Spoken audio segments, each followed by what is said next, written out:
Chairman और सचिव का तबादला कर दिया है। पिछले दिनों हमने देखा था कि कैसे सीबीएसई में मार्किंग को लेकर सवाल खड़े हुए थे, कॉपी चेकिंग को लेकर सवाल खड़े हुए थे, जिसके बाद पूरी व्यवस्था पर, सरकार पर, शासन पर सवाल खड़े हो रहे थे। अब केंद्र सरकार ने एक्शन लेते हुए चेयरमैन और सचिव का तबादला कर दिया है। ऑनलाइन री एवैल्यूएशन से पहले ये बड़ी खबर, बड़ा एक्शन सरकार की तरफ से। लगातार इसकी मांग भी उठ रही थी कि आखिरकार नीट परीक्षा में जो कुछ भी हुआ उसके बाद सीबीएसई का इस तरीके से रिजल्ट सामने आना, जिसमें कई खामियां देखने को मिली और कई ऐसे स्टूडेंट्स सामने आए जिसने सवाल खड़े किए, उसके बाद सरकार का ये एक्शन, चेयरमैन और सचिव का तबादला किया गया है। भावना किशोर हमारी सहयोगी इस वक्त हमारे साथ फोन लाइन पर जुड़ चुके हैं। भावना, क्या अपडेट?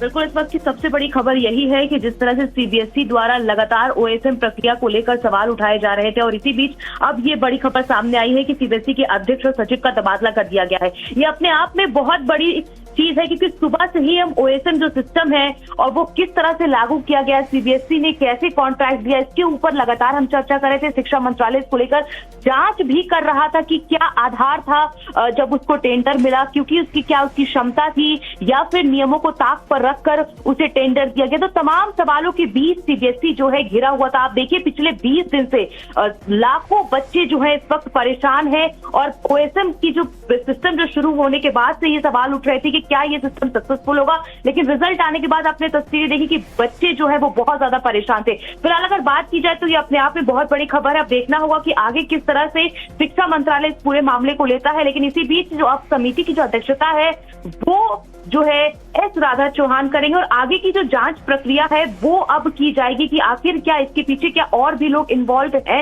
क्योंकि ओएसएम की अगर बात करें तो कॉमेट जो कंपनी है हैदराबाद की, उसको ये टेंडर दिया गया था और सबसे बड़ी बात है क्या आधार रखा गया था, क्योंकि ये भी कहा जा रहा था लगातार ओएसएम के आने के बाद ये सवाल उठने लगे थे कि क्या कॉन्ट्रैक्ट देने में फायदा पहुंचाने की कोशिश की गई है क्या कंपनी की, क्या सीबीएसई में लोग हैं जो इसके पीछे इन्वॉल्व है। तो इसको देखते हुए अब ये बड़ा आप देख सकते हैं कि बड़ी एक घटना है जिसमें अब ये कहा जा रहा है कि सीबीएसई के अध्यक्ष और सचिव का तबादला कर दिया गया। फिलहाल अब देखना होगा ओएसएम को लेकर जो उसकी सेवाएं हैं, उसकी खरीद प्रक्रिया की जांच के लिए जो समिति का गठन हुआ है उस पर सरकार का रुख क्या होता है और किस तरह का फैसला आगे होता है, क्या कुछ और लोग पे कार्रवाई की जाएगी, ये देखना होगा। ये बड़ी बात होगी। जी भावना, ये जो जांच होगी, समिति का गठन किया गया है, बात सामने आ रही है, कब तक ये जांच प्रक्रिया चलेगी, कब तक चीजें सामने आ पाएंगी? क्योंकि कई बार हम देखते हैं इस तरह की जांच तो की जाती है लेकिन नतीजा कुछ सामने नहीं आता।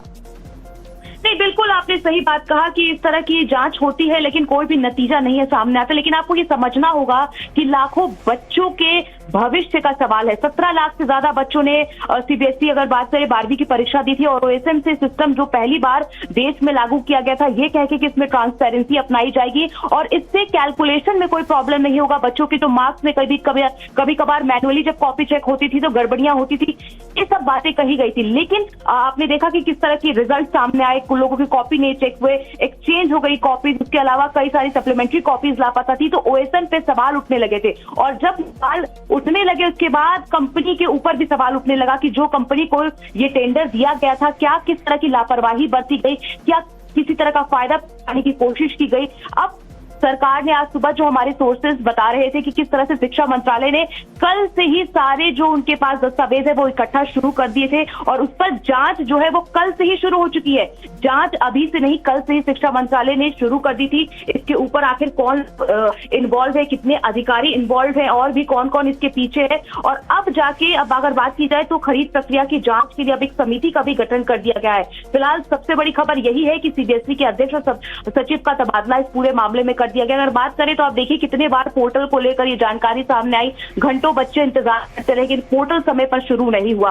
तो इस तरह की चीजें जो है वो देखने को मिली। फिलहाल अभी भी अगर बात करें तो 6 जून तक जो वेरिफिकेशन और रीएवल्यूशन पोर्टल खुला हुआ है बच्चों के लिए। लेकिन फिलहाल देखिए साइबर अटैक के कितने सारे मामले सामने आए, तो बहुत सारी परेशानियों से बच्चे जूझ रहे हैं। हम भी बहुत सारे बच्चों के संपर्क में है, सुबह से हम ये रिपोर्ट करते हैं। और ये भी बार बार खबरें आ रही हैं कि साइबर अटैक किया जा रहा है, हैक करने की कोशिश की जा रही है। तो ऐसे में रीइवैल्यूएशन की जो बात सामने आ रही है वो भी प्रक्रिया पूरी तरह से हो पाएगी नहीं हो पाएगी, ये भी देखने वाली बात होगी। भावना, इस वक्त अमित कुमार हमारे साथ जुड़ चुके हैं, उनका रुख कर लेते हैं।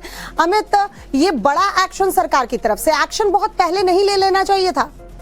नहीं, देखिए, मुझे लगता है कि जब आपको याद होगा इस पूरे मामले में, चाहे नीट की परीक्षा हो या इस तमाम मामले को लेकर प्रधानमंत्री कार्यालय लगातार और खुद प्रधानमंत्री लगातार मॉनिटर कर रहे थे ये जो चीजें हो रही थी। और खास करके सीबीएसई को मामले को लेकर जब दोबारा जांच को लेकर जब लोग अप्लाई कर रहे हैं, या फिर जिस तरीके से पूरे दिनों में देखा गया, एक बड़ा गुफअप हुआ कि भाई एक जो यूथ है, जो युवा है, जिन्होंने एग्जाम दिया, उसको उसके भीतर मन में जिस तरीके की आशंकाएं पैदा हुई या जिस तरीके से दिक्कतें पैदा हुई, और बार बार सीबीएसई की तरफ से ये कहा जाने लगा कि सब कुछ सामान्य है, एक दिन बाद, दूसरे दिन, तीसरे दिन, चौथे दिन करके वो चीजें कभी भी वो काम ही नहीं किया। वो जो पोर्टल है वहां पर उस तरीके से आज जो एक्टिवेट है, आज भी अगर आप देखिए तो पूरी तरीके से जो होना चाहिए उस तरह से एक्टिवेट नहीं है। सुबह से भी कई लोगों को कई तरह की दिक्कतें हुई हैं। हालांकि ये कहा गया कि इसको हैक करने की कोशिश की गई या तमाम जो चीजें हुई, लेकिन वो अपनी जगह है। लेकिन जिस तरीके से जो पेरेंट्स हैं, जो बच्चे हैं, वो जिस तरीके से परेशान, एक ट्रॉमा से जिस तरह से गुजर रहे थे,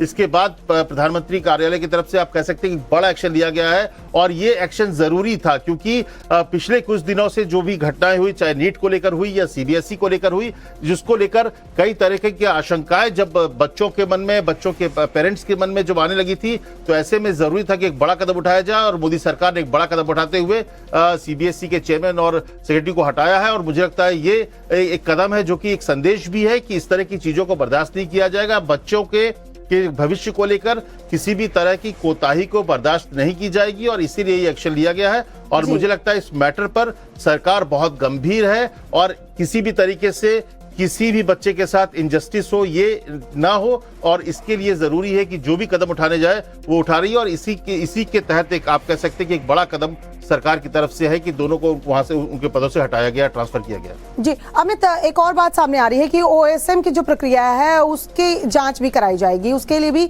कमेटी का गठन कर दिया गया है। टाइमलाइन कुछ है क्या कि इतने टाइम फ्रेम में जांच कर ली जाएगी, बता दिया जाएगा वजह क्या रही, क्यों अगर इस तरह की प्रक्रिया को अपनाया जाता है कि ऑनलाइन कॉपी चेक होगा, मार्किंग होगी, तो उसका ट्रायल पहले नहीं किया गया था? क्योंकि 17 लाख बच्चे, उनके भविष्य का सवाल था, तो आपने पहले ट्रायल नहीं किया क्या? या ये बच्चे ही आपके ट्रायल बेसिस थे कि हम पहली बार में करके देखते हैं? तो ये तो सीधे तौर पर सवालों के घेरे में आते हैं। अब ये जांच कब तक निपटेगा, क्या कुछ जानकारी मिल पा रही है?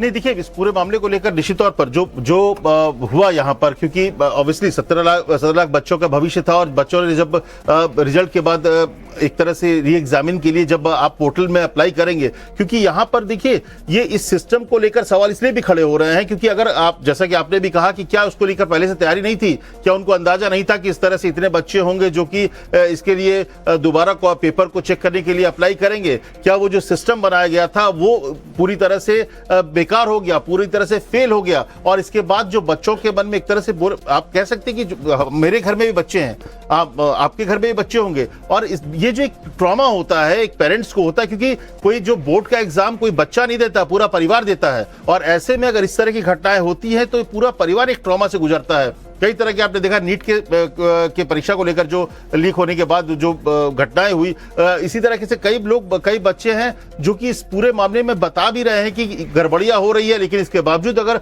सीबीएसई की तरफ से उस पर कार्रवाई नहीं हो रहा है, सीबीएसई के साफ दिख रहा था कि सीबीएसई की तरफ से कोई तैयारी नहीं थी। अगर तैयारी होती तो आपको अंदाजा होना चाहिए था कि कितने बच्चे अप्लाई कर सकते हैं, उसके लिए जो पोर्टल है क्या वो उतने बच्चों को लेकर तैयार है, क्या वो बच्चों के लिए आप देखिए पेमेंट सिस्टम फेल हो रहा है, बच्चे पेमेंट कर रहे हैं, वहां पर उस समय दिखा रहा है कि हाँ एक्सेप्ट हो गया, फिर 4 घंटे या 5 घंटे के बाद डिक्लाइन दिखा रहा है। तो आप अंदाजा लगाइए कि ऐसे वक्त पर जब बच्चे बोर्ड के एग्जाम के बाद इस तरह से अगर नंबर्स को लेकर, और उससे भी तकलीफ की क्या बात हो रही है कि जब अगर किसी के पेपर को ऑनलाइन दिखाया जा रहा है तो उसमें पहला पेज किसी और का है, दूसरा पेज किसी और का, यानी कि पूरा का पूरा सिस्टम कोलैप्स था। और इसीलिए ये बड़ा कदम उठाया गया। आप कह सकते हैं कि थोड़ा देर हुई, लेकिन मुझे लगता है इस पूरे मामले की जांच के बाद, क्योंकि कोई जल्दबाजी में कोई एक्शन लेने की बजाय केंद्र सरकार, मोदी सरकार ने, क्योंकि खुद प्रधानमंत्री मोदी इस पूरे मामले को लगातार मॉनिटर भी कर रहे थे, तो ऐसे में पूरी मामले को जांच करते हुए इस पर कार्रवाई करते हुए एक बड़ा फैसला आप कह सकते हैं कि फिलहाल सरकार ने किया है कि दोनों को वहां अपने अपने पदों से हटाया